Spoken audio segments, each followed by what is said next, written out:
Well, Carlos, pleasure to meet you over Zoom. Excited to talk about The Last Rafter, and you have one of your actors coming in. For And sure. before we get into that, I'd like to talk about a little about your background, about where'd your passion being a filmmaker kind of come from? Was a certain movie inspired it growing up in Cuba, or something else that inspired it?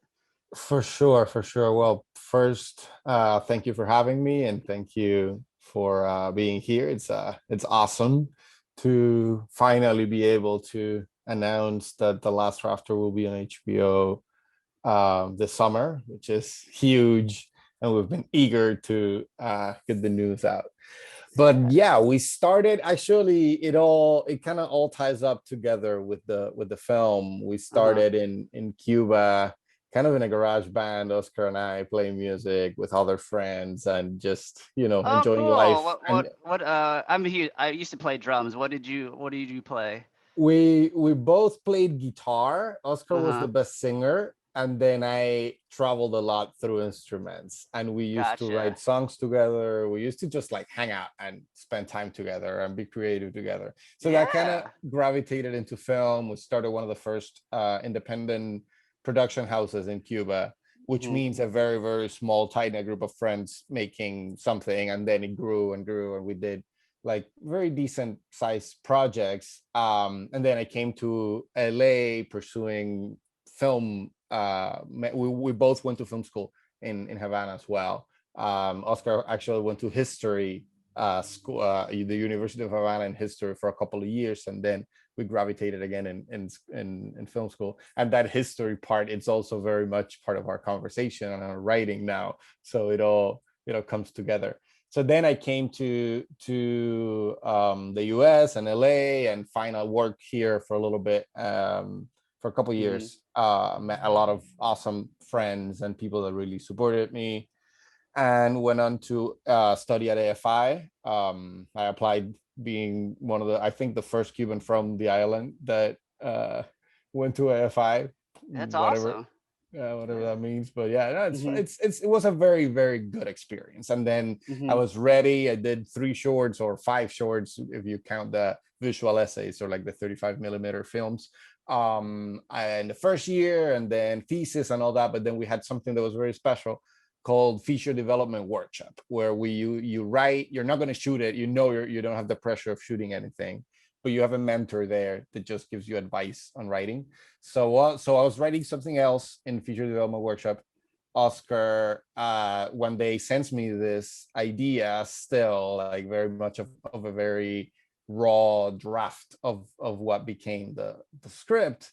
And I was Mhm. like, you know what? I'm gonna pause for a second this other film that I'm writing, which by the way, we're also developing it now with other AFI friends and all that. Oh, that's awesome. Yeah, that one is coming back, but it was always a bigger movie. So this one felt personal, felt like our backyard, felt something we knew, something we could control, and a story that needed to be told as well. It had a very combination of things. So I took it to the class, and the mentor really liked it. And he said, "Yeah, let's change the project, and I'm here for you." Basically, Sandy Stern, he was one of the producers of Eternal Sunshine of the Spotless Mind, and a Great bunch of movie. other a Yeah. bunch of other films. It was awesome to just have him reading pages and just having that pressure of having to deliver every Friday. So it was kind of like that, and then it became a movie. We had traction. Hector was very much involved. He loved the script. He was coming out of the Sundance Lab as an actor. He had Uh-huh. a huge success with Viva in Telluride. They premiered. They sold to Netflix. It was awesome. And he was like, guys, let's do this. So it was match made in heaven. With Hector, we had a movie before we were just thinking about stuff.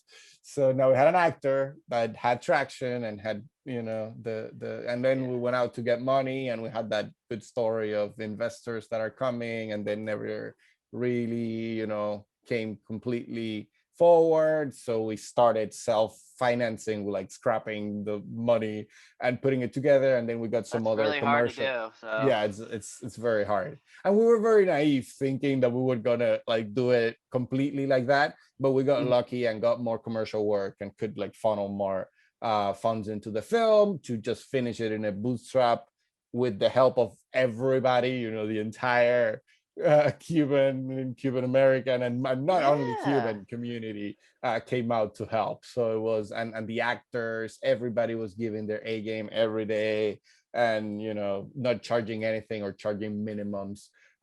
So yeah, it was a beautiful experience, and just the Very cool. support and how people were eager to um, come out and help. So, anyways, I Yeah, gave you I and gave you you so much filmed so you much filmed this in information. Miami and New York City, and you had a lot of Cuban immigrants work on the film too, which For is sure, awesome. for Yeah, so sure. talk about the experience. Did you film this during the pandemic or beforehand? Before the pandemic, this Mhm. is 2017, we started writing. We shot 2018 and 19, and we finished prep and started going out at the Miami Film Festival. Gotcha. And that's when the pandemic hit. We were in March premiering in Miami with 4 screenings to go. The pandemic hit, and we only got to screen the movie once in a Um, movie theater, which was such a bummer. But then we picked it yeah, up and had a commercial run. yeah, and it looks like you did like a lot of the digital like film festivals We run did a after lot that. of the So yeah. digital. Yeah, we went on to all the digital festivals, which was awesome, still from my from here, this little corner of my room. But we had a lot of one-on-one experiences Uh-huh. and meetings with people that maybe in a regular festival you get at a party and everybody's drinking and they're not paying that much attention. You get Yeah. people like really engaging because you don't have an option. You're here. So Yeah, I know that feeling.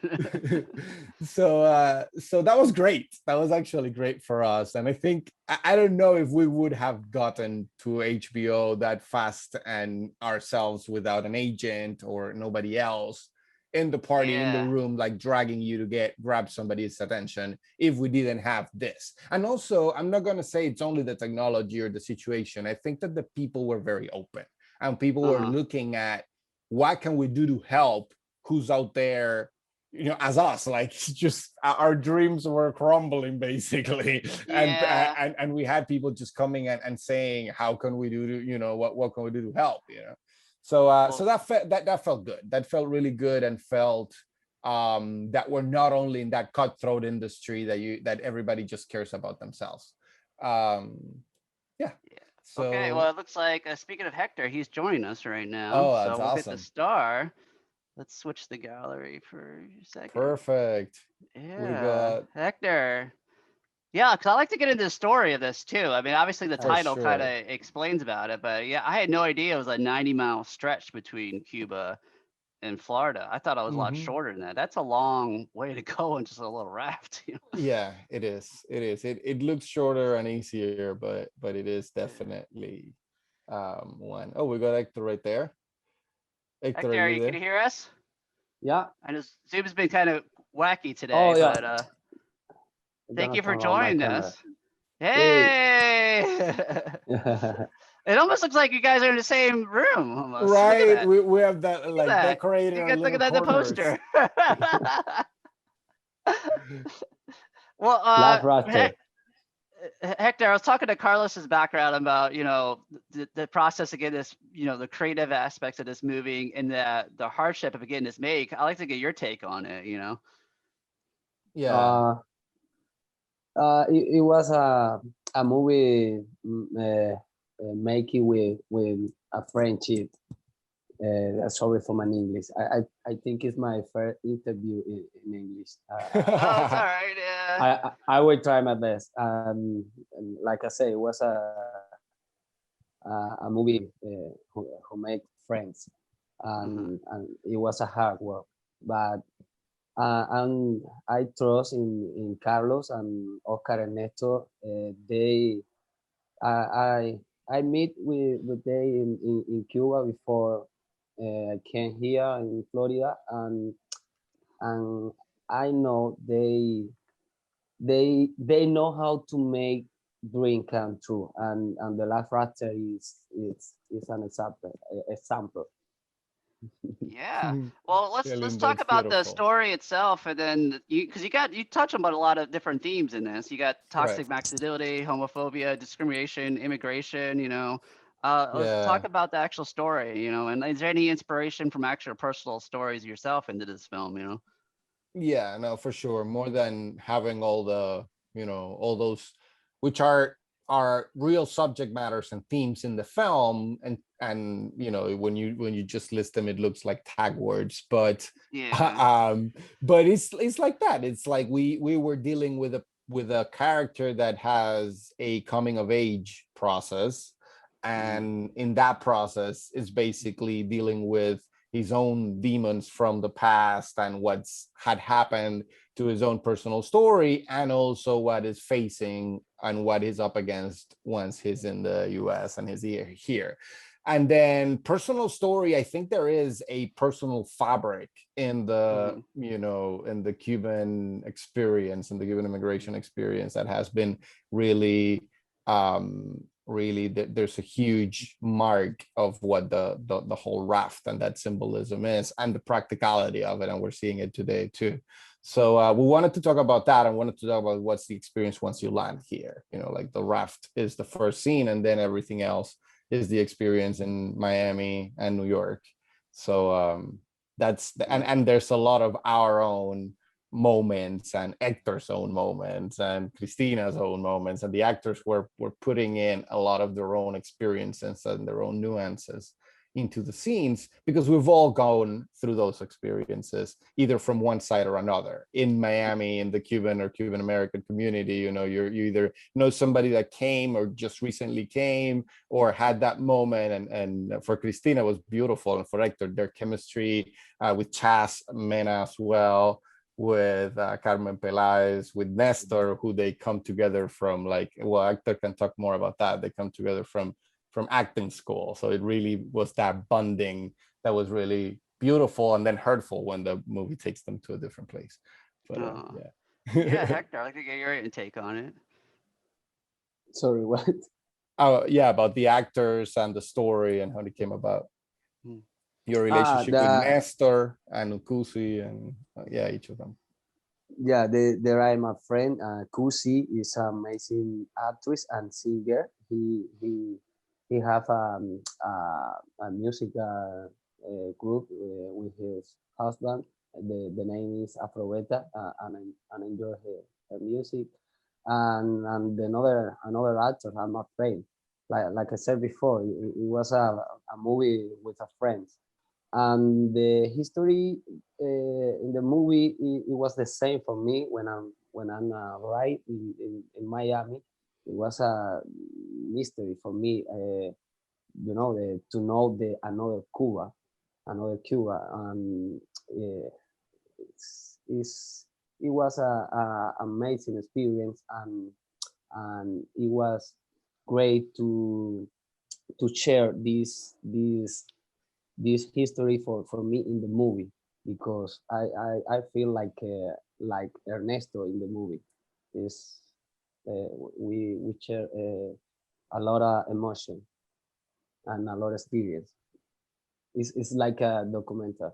Oh, I gotcha. Yeah, like I said, you put a lot of your personal experiences into the film, and so the movie's premiering June 3rd on HBO Latino, and then when's it going to be available for HBO Max? HBO Max and HBO Latino June 4th, or like all over June. Yeah. All the way in the summer, you can get there is like a Latino tab inside HBO Max, I've been told. I'm gonna be like everybody else, just like waiting for we'll it. be all just on there like, yeah. I mean, HBO Max is like one of the best streaming services out there, so that's a big deal, you know. Like I get it free through my phones, which is great too. Woo! So before I let you go, I know you mentioned a little bit about your next project. Is there anything both of you are working on? Anything you're allowed to talk about? Yeah, we're working together actually on the next one. I don't know how much we can talk about it, but I know that we can share that in this one, in the Last Rafter, we were in the hands of our huge friend and beautiful producer Alina Rodriguez, who's moved on into Netflix now, and she's a Netflix exec for Latin America. That's why she's not here with the HBO shenanigans, but we are in hands of new producers now who are coming from Broadway and have huge Tony and Pulitzer awards behind them. And they're very kind enough to look at us and wanted to support us into this next film that Hector is also starring, and that is going to be shot in Florida. And that's going to be co-directed by Oscar and I. and yeah, Oh, that's cool. kind of Maybe I'll come on set and do an interview then. If it's in yeah, person. yeah. That'll be well, we exactly. keep going. We keep Yeah, going. Yeah, we'll I'm in continue. We don't Orlando, stop. so Yeah, yeah. you're Well, in Orlando. We're gonna be in the Keys, in the Florida Keys. So oh, hey, excuse for me to go down there. So. perfect. Exactly. Oh, Let's cool. touch Well, I base like to then. follow you both your journey going forward since you got some amazing stuff in the works down the road. So when you are allowed to talk about it, we can know about it on your social media. Are you on Twitter, Instagram? What's your handles? Anything like that? Yes, Hector, go ahead. So ¿Cuál es tu handle en social media? Yeah, what's your social media handle? Hector Medina official. Yeah. in He's Hector Instagram. Medina. Official, And I you like can that. just Hector Google him. Medina. Yeah, you can just Google him and find him. And I'm at CR Betancourt on All right. Instagram. Yeah, at CR Betancourt. And I think I'm at CR Betancourt on I don't know. Yeah, you get a lot of family stuff in Facebook if you find it and old stuff. And also like reposting from Instagram. That's kind of how my Facebook looks like. So I wouldn't Yeah. recommend it. I would stay in at CR Betancourt on Instagram. Yeah, Can you change the name your name in the social media, please? Come on. I should, right? I someone should on my put thing. Carlos Rafael Betancourt official like you, but Yeah, I don't have the on amount there, of you know? He's having a followers, big I don't filmmaker get now. those Why I don't not, get you those know? followers. Then you can get the little blue check mark, you know? the blue check mark and everything. No, it's this guy. He got the goodies. I'm writing every day. That's what I do. Work on my computer. Well, keep up the amazing work, and I can't wait to talk to you down the road for future projects. All right. Thank you so much. This has been amazing. Thank you for inviting us. Thank you. You're welcome.